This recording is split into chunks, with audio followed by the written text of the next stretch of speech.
parliamo di politica.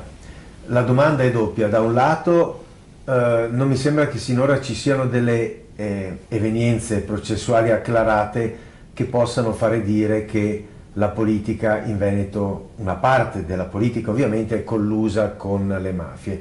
Dall'altro lato c'è un discorso che in qualche modo accompagna questa nostra discussione e che è legato al grado culturale con cui la politica capisce che bisogna combattere le mafie, non bisogna solo dirlo ma bisogna anche farlo.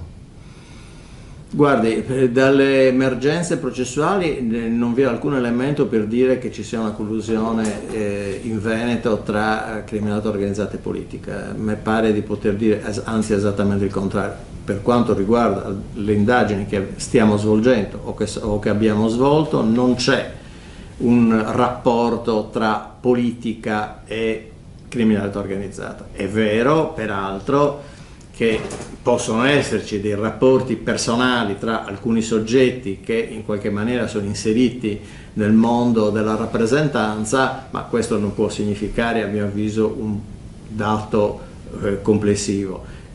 Abbiamo avuto il caso di Eraclea, dove alcuni soggetti hanno già avuto una condanna in sede di abbreviato, però per altri, e mi pare tra questi anche qualcuno di rappresentanza pubblica, il processo è in corso e quindi dobbiamo attendere quella che sarà la conclusione del dibattimento.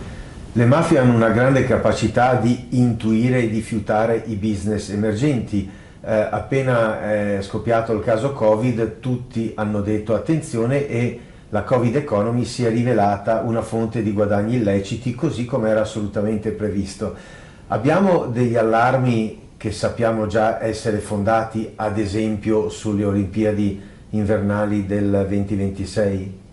Dunque, inizio dall'ultimo, sulle Olimpiadi stiamo mettendo in atto, anche con la partecipazione dell'ANAC, un'attività fatta naturalmente in via preventiva dall'ANAC che ci permetta di poter usare i nostri pochi mezzi in maniera mirata.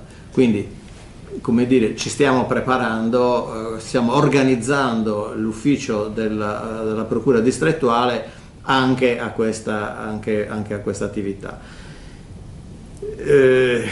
Sempre naturalmente con la speranza che questa attività, in qualche maniera, che abbiamo reso noto che viene svolta, serva, come dire, di prevenzione, quindi non si giunga poi ad attività illecite concrete. È chiaro che laddove arrivano denari, la criminalità organizzata è presente, quindi questo è un fenomeno che non è un fenomeno veneto, è un fenomeno nazionale ed è un fenomeno che si sottolinea soprattutto nel nord e nel nord-est, perché sono le zone economicamente più vivaci.